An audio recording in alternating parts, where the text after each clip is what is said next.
Welcome to the Cougar Cast here at the Kokomo Post Sports. I'm your host, Jay Stevens, and this is the place to get all the information on what's going on inside the athletic department at IU Kokomo. And joining us once again for this week's show, it's my guy, Grant Patterson. He is one of the two assistant ADs at IUK. He was gone a week ago, but he's back here today. Grant, I'm glad to have you back at this table. Yeah, a week away. Definitely felt a little strange not making an appearance at the Kokomo Post in downtown Kokomo last week, but I'm back in action this week. You're back in action, and the men's basketball team at IUK, they have been not only in action, they have been very efficient while they've been out there on the basketball court. Finish the season off strong, a win over IU Columbus and a win over SMWC. Grant, they're playing great ball right now. Man, yeah, and I've touched on this before. This is a high-level conference that we're in nowadays. The River States Conference hasn't always been this good, but Saturday's win was a 7th straight win to end the regular season, and it completed a season sweep of a St. Mary of the Woods squad coached by Jesse McClung. He's been around the block a time or two in NAIA basketball, very, very high-level coach, as is our own Eric Eckelbarger. And anytime you get to beat St. Mary of the Woods twice in 1 year, sweep the regular season against a team that's receiving votes for the top 25, that's massive, especially for a program like ours that's fighting. We're on the edge of an automatic bid. You know what I mean? Not an automatic bid, an at-large bid, I should say. I don't know if our resume is quite good enough. I sure think it is. The River States Conference is as good as it's ever been, as I mentioned, hence why we've had more losses in conference play than normal, but I'm not sure that everybody else sees it that way. So I'm not the one who has the opinion, or the opinion that matters at the end of the day, if you will. So a couple things, though. Saturday's win was the 6th straight full season. We've had 20 wins. Coach Eckelbarger's been here 7 years, but one of those 7 years was COVID. Didn't get to play 20 games, and we were 7-2 in that year. Probably would have been 7 full 20-win seasons throughout his tenure. And Jay, that's just remarkable to see what he's done. Different assistant coaches along the way. I know he's had Perry Michael, Roosevelt Jones, Butler grad, DJ Ballantyne, Kokomo's own, and the Evansville University's all-time leading scorer. And then now he's got Traquan Spivey and Lennon Hardy on staff, and just quality bodies, quality basketball minds to begin with. Granted, Traquan's our all-time leading scorer, 2,000-point guy in IU Kokomo history. So the level of basketball experience they have at plenty of different levels on staff is tremendous, and they've got this team headed in the right direction. As I mentioned, 7 straight wins to round out regular season play. Not only that, Grant, but this week there's a massive game on campus. The conference tournament starts this week, and IUK is fortunate enough to host a home game to start the tournament. Yeah, Jay, to say the least, this is a massive, massive home game. We ask that anybody in the community come out and show the support of this men's basketball program and all they've accomplished, not just this year, but throughout the program's short history. Only been around for a little over 10 years, and here we are. Took a break off last year, didn't quite get to host a conference tournament game, but we're back this year after 2 years ago hosting every game of the conference tournament en route to finishing runner-up. 3 years ago, we won the conference tournament. So, Jay, this is a team and a coaching staff with plenty of experience in those conference tournaments, considering Spivey was playing on a team that has won a conference tournament or two. So, yeah, this Wednesday, 7 o'clock, Rio Grande will come to town. They're a Red Storm squad that beat us by 4 or 6, single digits. I know no more than 6 last time they visited about 3 weeks ago. So, work's definitely cut out for this Cougar squad, considering you have to treat this as a win or go home scenario. Yeah. You don't know what they're going to think about your resume in terms of, and when I say they, I talk about those who actually make the decision on who makes the tournament. And I think we're in the position where if we get 2 wins and we advance to the conference championship postseason game, I think I'd say we're in at-large wise. But if we win all 3, then obviously we take that decision out of their hands. So let's just add 3 more games to this win streak, make it 10, and we're dancing in March. If they win on Wednesday, where will they play after that? Yeah, so if we win Wednesday, we'll take on the winner of Shawnee State Brescia, I believe, this coming Saturday. So if Shawnee State wins, that game would be at Shawnee State. But if Brescia wins, we will host that game Saturday. So we're not only Cougar fans first and foremost tomorrow, but Bearcats fans as well, as we battled Brescia a couple weeks ago or a week and a half ago, and now we're on their side, the Battle of the Cats, and now the Cats are on the same side cheering for each other with the hopes of hosting the Bearcats on Saturday.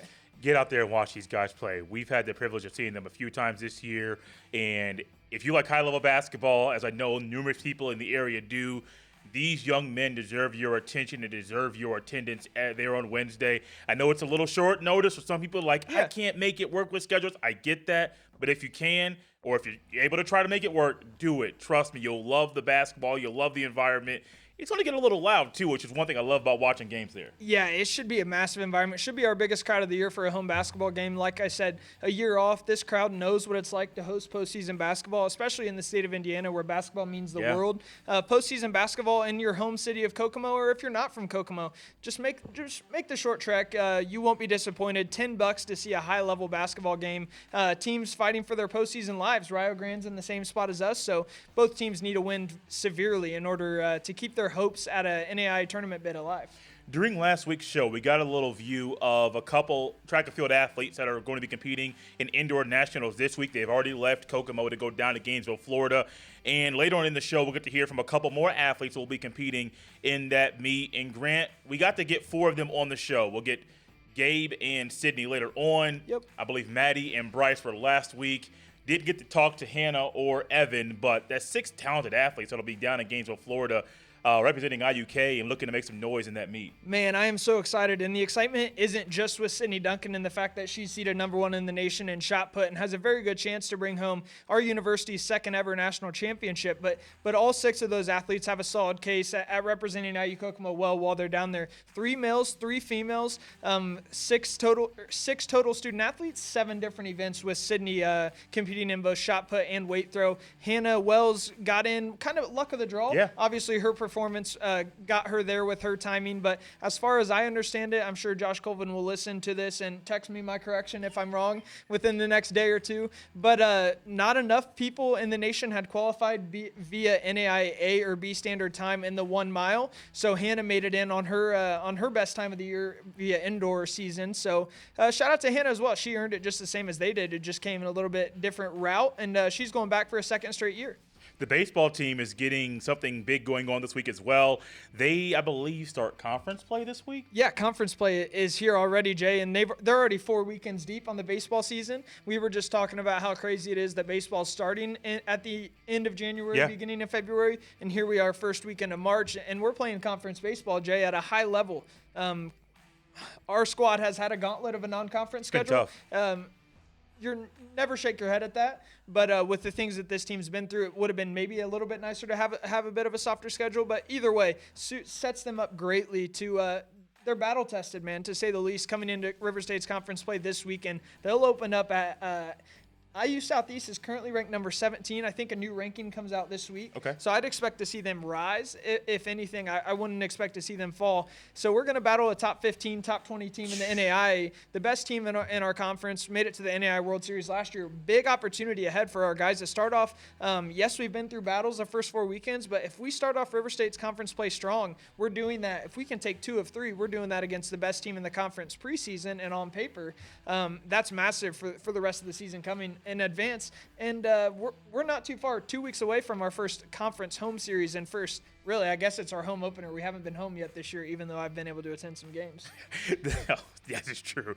Who are some players on the baseball team as we get closer to that home opening series that fans should get to know at this point of the season? Yeah, I'm definitely gonna forget some names. Just gonna focus on a few. Pitching wise, man, we've dealt with a plethora of injuries. It's just arm after arm stepping up. Taking over the new role, you know what I mean? These guys are going to learn quick. But a couple names pop up into my head. JT Holton's a senior leader of this program. He went down with an injury a couple weeks ago. I know they hope to have him back by the end of the regular season, definitely the postseason. That was before he had his initial appointment with the doctor, so hopefully everything went well there. Missing a couple key starters that would have been playing a key role in the starting rotation, and Justin Boltemeyer, Cam Howard. But one pitching name that comes to mind that's had a really good year is Caleb Shelton. Caleb Shelton's a freshman out of Maconaquah, pretty local kid coming out of Peru, and I don't know personally what the staff expected out of him. I don't necessarily ask that, but anytime you have a local kid that comes in and competes at a high level right away, it's really impressive because no knock on Maconaquah, but those kids who come in from Hamilton County or more baseball-heavy cities and locations, regions of the U.S., come in and are able to contribute. But Caleb Shelton has been no slouch so far. He's been dominant on the hill in all of his outings, to say the least. And this past weekend, he slammed the door with 2 scoreless innings against receiving votes UNOH. faced the minimum in 6 batters, didn't allow anyone to reach. That was impressive. But just to switch to the other side of the ball, one player I'll highlight is Mason Jans. Okay. Mason Jans is a big-time center fielder. Transfer from Northwest Florida State. That's a massive high-level JUCO. For those that know their JUCO baseball, it makes sense why we're talking about him here because they develop absolute dogs at that level, mostly SEC guys. So getting him at the NAIA level is huge for us in the direction of our program. He made a web gym play you probably saw on our social medias. Check out that at IUK Baseball on Instagram or Twitter. Unreal catch in center field to help Shelton, as I previously mentioned, get the first out of his appearance this past weekend. Grant, did we forget anything? I think the biggest thing is just even though baseball's on the road this week, 4 massive matchups begins tomorrow. I didn't mention that. Wednesday of this week, they'll go on the road for their first midweek of the year. They'll head over to Joliet, Illinois, and battle the University of St. Francis of Illinois, the Fighting Saints. So they play at a nice ballpark, kind of like Kokomo Municipal. Yeah. Turf Field, home of a summer ball program. Nice opportunity for our guys to play on another high-level ballpark. Haven't had much of that yet this year. Not that the fields are crappy. Right. But we play on a beautiful stadium. It's and amazing, to get man. another beautiful stadium to get to play on Turf Field. And then they go down to Southeast this week, and all these games will be streamed on IUKCougars.com. Not on IUKCougars.com, but they will be linked to IUKCougars.com. My man Logan Stevens down at IU Southeast does a great job down there. So I think I'm going to make the trip down there. That weekend series did get moved from Friday, Saturday to Saturday, Sunday. So I think I'm going to head down there, not Saturday since it's only one game. Might as well get some bang for my buck and head down there Sunday, catch 2 quality NAIA baseball games. We can't forget to talk about that basketball game once again. It's on Wednesday night. Guys, trust me, you'll want to be there to watch it. 100%. It's a massive opportunity for our program to take another step forward, get back to where we have been. But then again, it's a chance for the local community to honor the success that this program has achieved in the past 7 years under Eric Eckelbarger. Yes, it's been a 20-win season, 6 straight season of that, but they're not settled there, and they're not willing to stop now. Coming up next, we'll get to hear from Gabe Wedmore and Sydney Duncan, a couple athletes that are going to be competing at the Indoor National Meet, to talk about what it means for them to compete in that meet and also what the most memorable part of their seasons have been so far. Gabe Wedmore, he is a thrower, a shot putter there at IUK, who is also going to be competing at the Indoor National Meet in Gainesville, Florida. There are a couple athletes that will be joining us today, and Gabe is one of them. Gabe, welcome to the show. Hi, thank you for having me here. No problem. You are a guy that when I see pictures of you on Instagram, I see the excitement. I see what it means for you to have a big throw, but also what it means for you to qualify for that indoor national meet. What was it like when you qualified for that meet? What emotions did you feel? I was just excited. I mean, being around my teammates and them really getting excited and getting me pumped up, it meant everything to me. I was able to contribute something to do something better, bigger than me.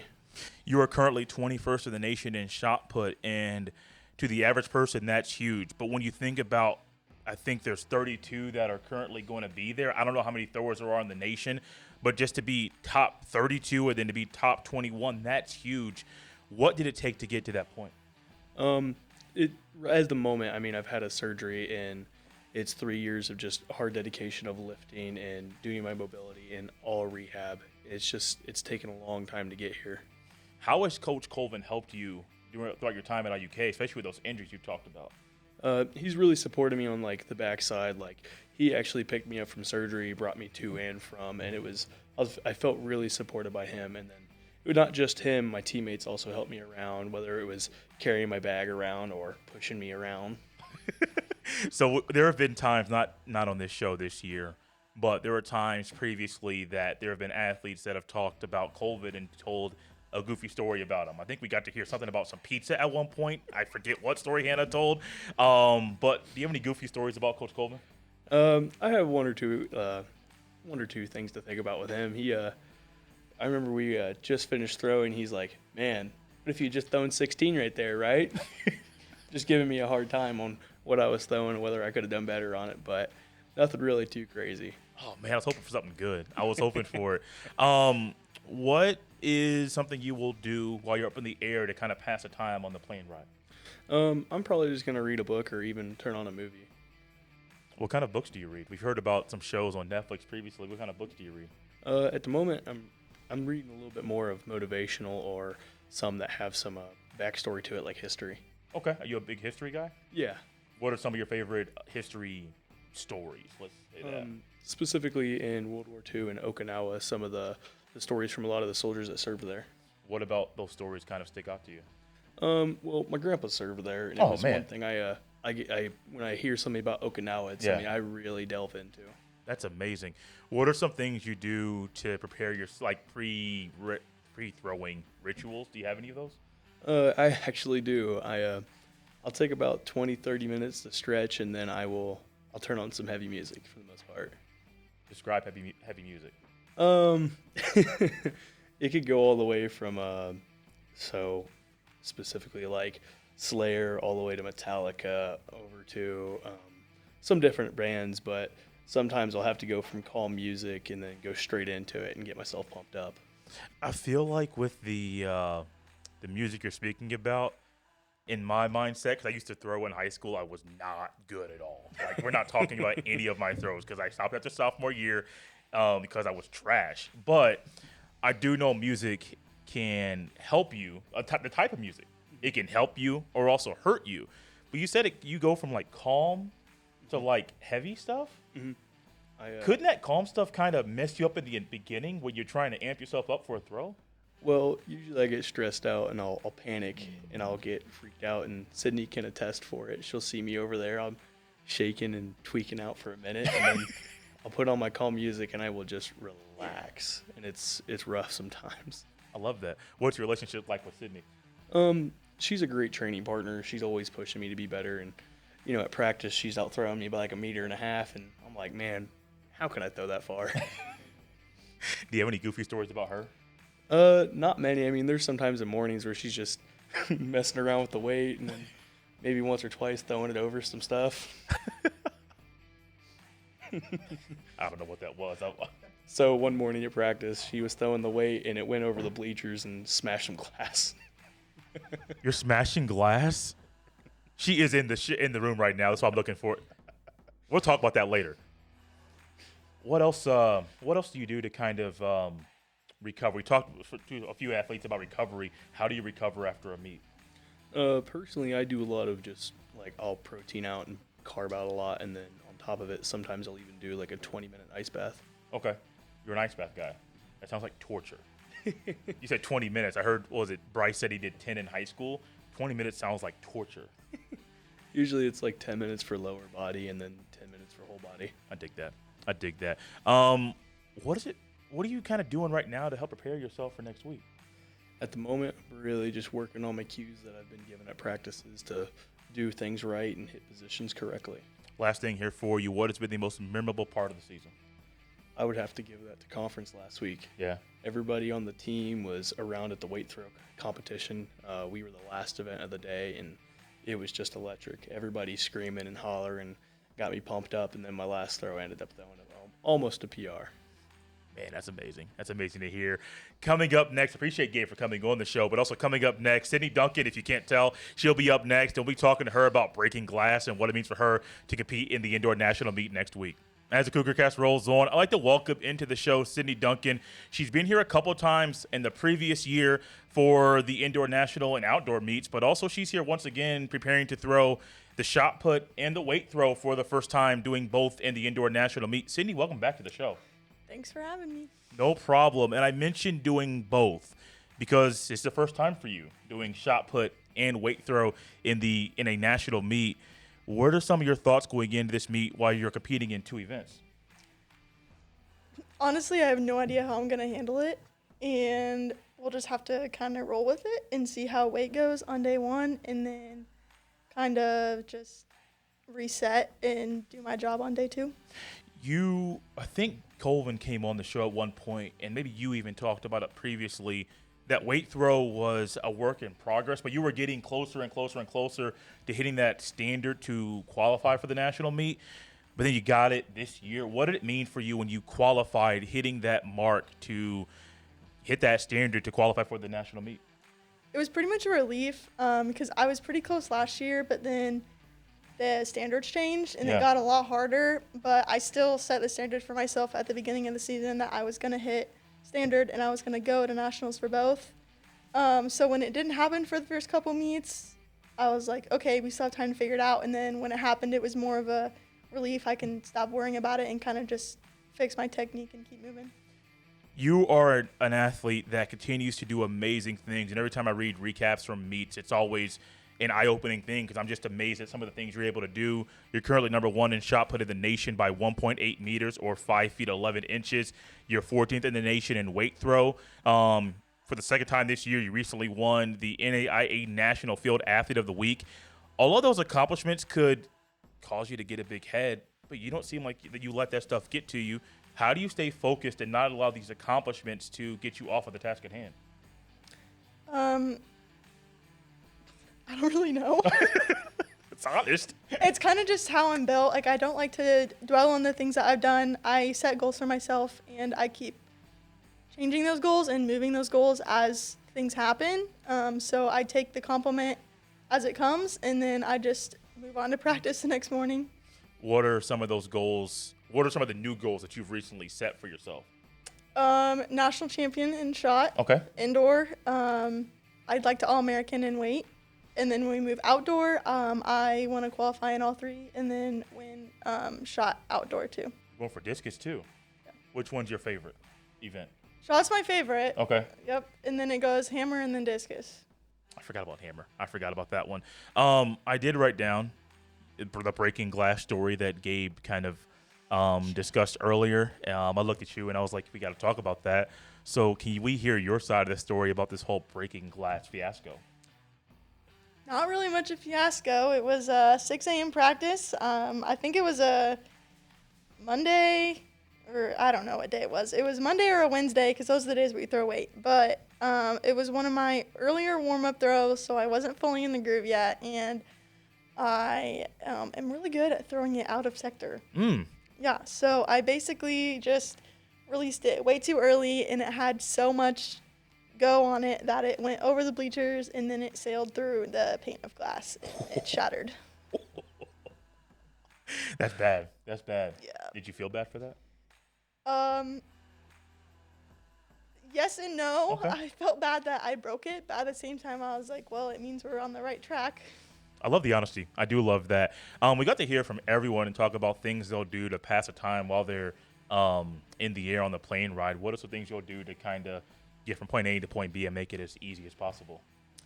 I'm not a nervous flyer. Okay. So I don't need a lot of like calming myself down type stuff. So I either will read or I'll listen to music or I'll sleep. Okay. What kind of stuff do you read? Or what kind of music do you listen to? Let's do both. Reading, I like fiction Okay. and fantasy. I'm not a huge history buff. Yeah. It feels like schoolwork to me. It does. I'm reading a history book. And my music taste is all over the place, but it's it's calm. It's the opposite of Gabe, who likes to get amped up. I like to calm myself down, so it's very chill. Who are some of your favorite artists? I honestly can't tell you. No? It's on your phone. My phone's over there. That's true. That's true. What has it been to be coached by Coach Colvin in this particular year to help you get to this point? I don't know. I mean, Colvin's pretty much been his same old self. He hasn't changed he hasn't treated me different anyway than he did last year. So I guess that's a good thing. He hasn't put any more expectations on me than he already had for me last year, but I guess he had high expectations to begin with, so. You and Gabe are two people that are currently being coached by Grant Gaylor, who I believe was a national champion in shot put, and that's a great privilege for you guys. How has Grant helped you? Grant has helped me a ton. He's done so much. He makes our programs. He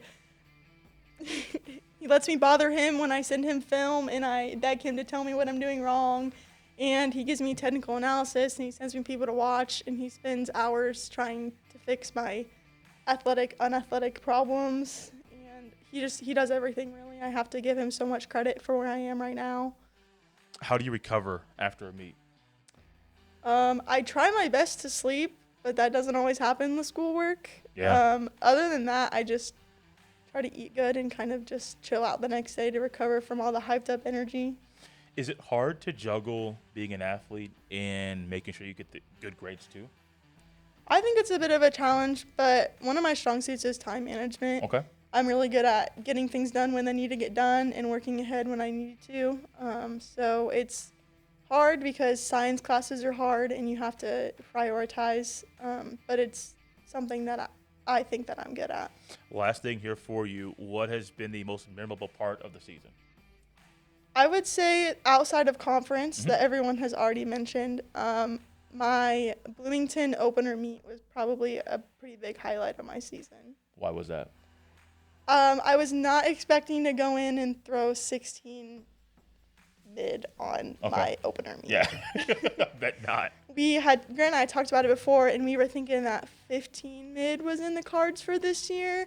And then when I opened with basically a series that included 15 mid and 16 mid, we were really impressed, and we kind of had to change our goals for the season. I appreciate Sydney, Gabe, both of them for coming on the show. And also last week getting to talk to Bryce and Maddie. There's 4 athletes that will be competing in the indoor national meet down in Gainesville, Florida. I'm jealous. We're currently right now in the midst of cold weather here in Indiana.